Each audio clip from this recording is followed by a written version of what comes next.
Check out the Logicmate YouTube channel, a new video every month, free bite-sized training.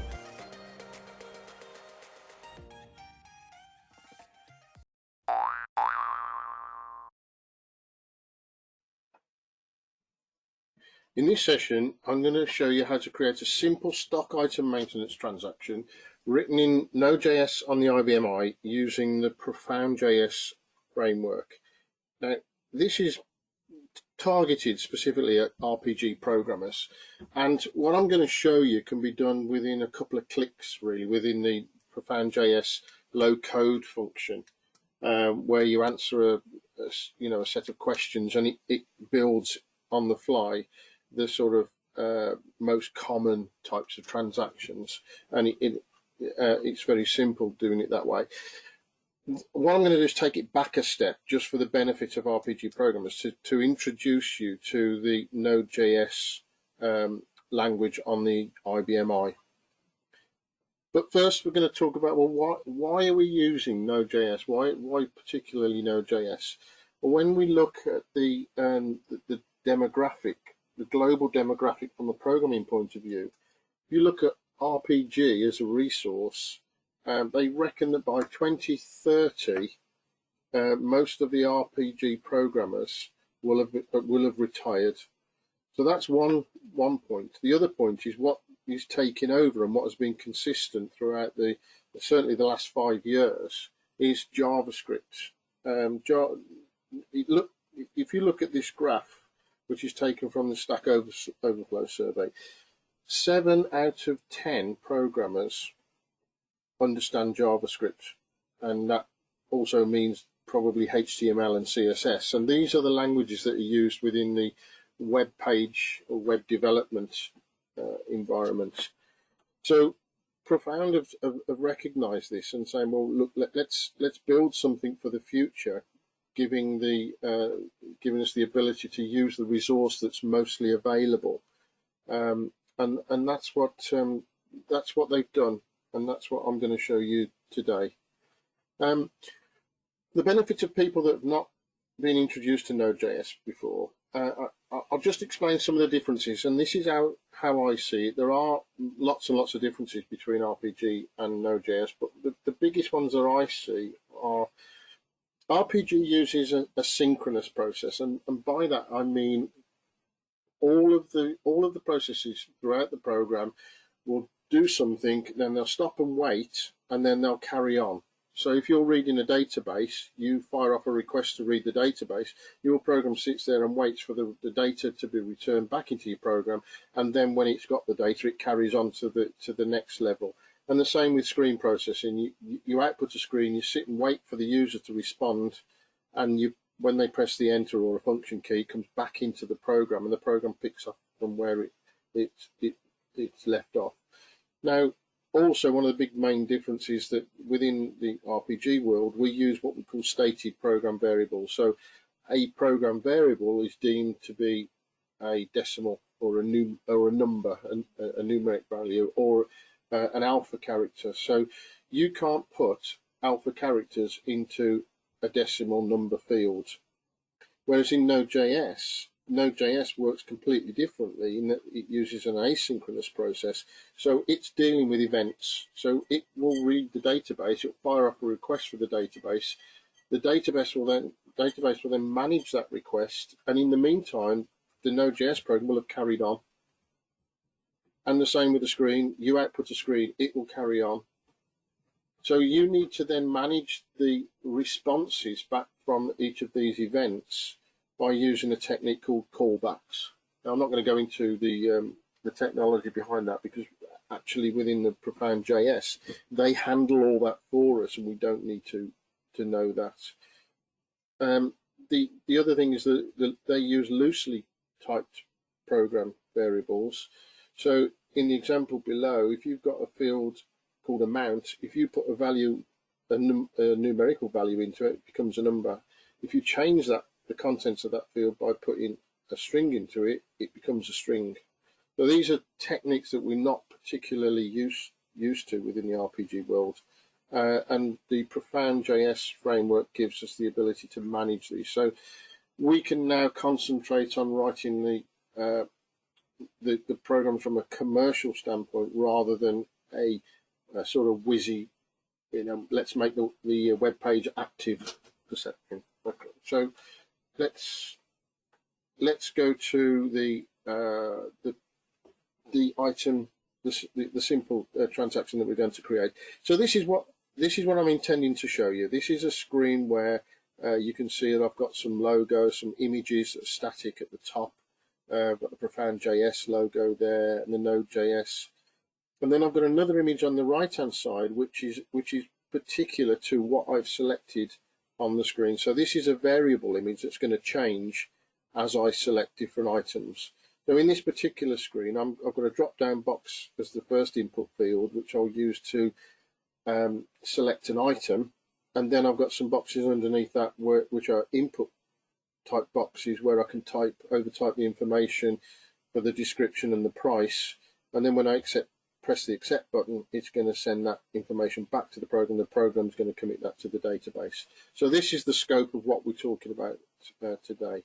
Now, if I take that screen, I now will use the ProfoundJS IDE to create that screen. So in the same way that you would traditionally use the SDA product, we're now going to use a browser function to create the screen itself. And I've dragged onto the canvas a drop-down box which I've highlighted in red, and then you can see some other input boxes which I've given names and so on. And then there's an image box on the right-hand side. If I look at the drop-down box specifically, whenever I select one of the components on the canvas, you see this property dialog box open on the right-hand side. Now this is because I've selected the drop-down box showing us the properties of a drop-down box. And one of the things I've done here is I've attached a database table to the drop-down box, and I've specified what I want to show in the box and what I want to return back to the program. So I'm going to show in there the item code. Sorry, I'm going to show the item description. I'm going to return to the program the item code when it's selected. And you can see that I've also coded on the onChange event at the bottom to press the enter key. So automatically when I've made a selection from the drop down box, I will then force an entry of the enter key, which then forces a round trip back to the program, and the program can take control. Now the way I communicate between the elements on the screen and the program itself is by using this binding technique. And you can see this value in green, pnum35. As a result of selecting the pnum35 from the drop-down list, I'm going to send that value back to the program as a bound field, a binding between the screen format and the program variables. And this is how we then control all of the components on the canvas. Okay, so this is the Node.js program code, and I'm going to take you through some of the points that I've highlighted with a number, just to illustrate the similarities between that and an RPG program. So number one, a module within Node.js is given a function name. So a program is in the same way as you would an RPG program, is given a name, and that's using this function syntax at the top. So I'm going to call this parts_maint, and then at the bottom, right at the very bottom, I've got this export statement, and again parts_maint. That's the header, that's the footer. Everything else inside that is the code. So this is just defining the start and the end of the function.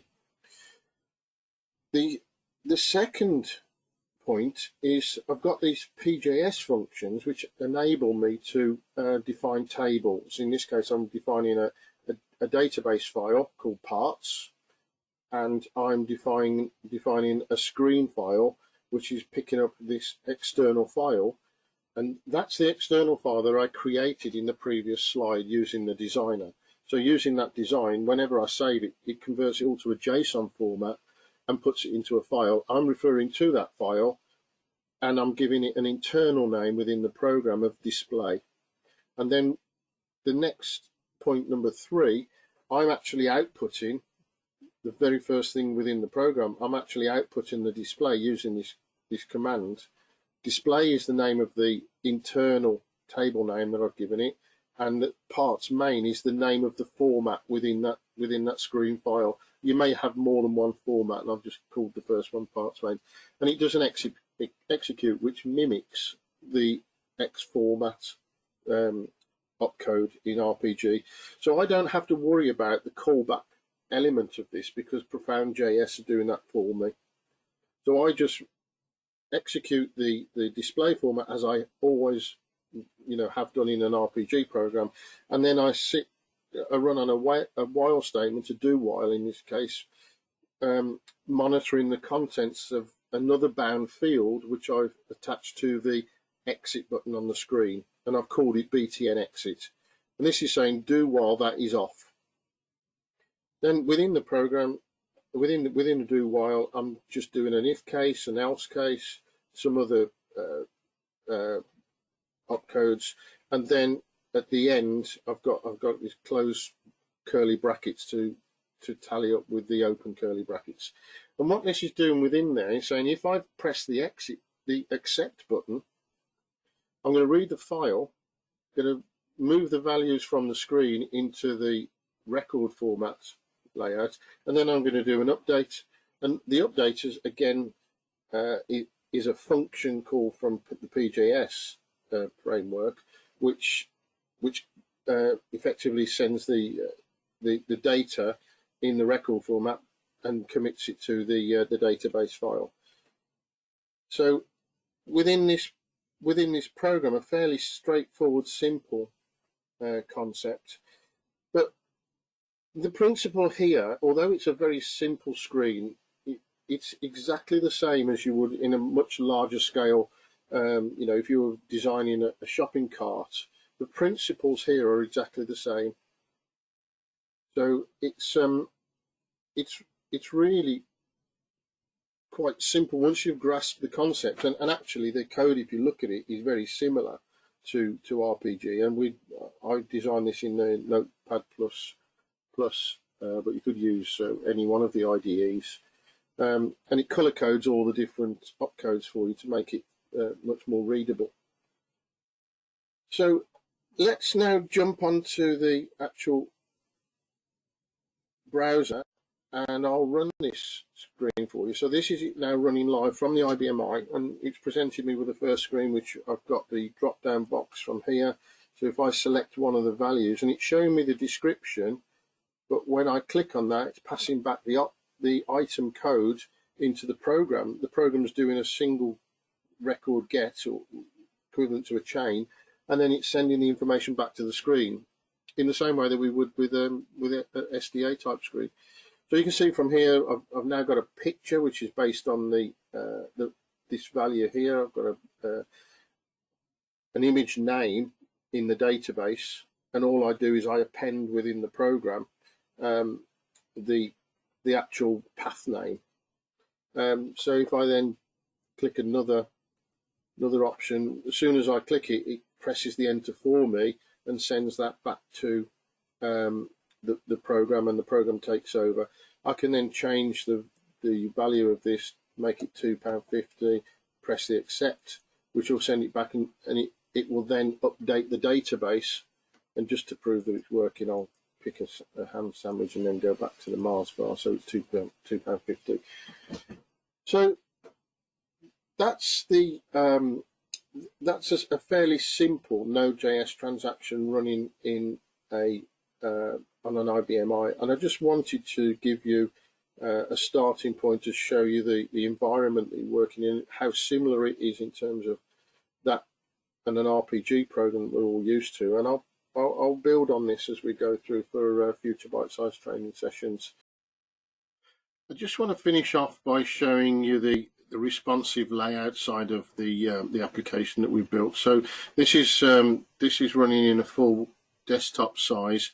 If I shrink the actual browser size down, you'll see that the contents of all the application elements resize. So if I drag this to a sort of tablet layout format, you'll see that it's resizing as well. And that's all part of the ProfoundJS framework. So we can customize all the elements to be resizable within the actual canvas as it appears on the browser.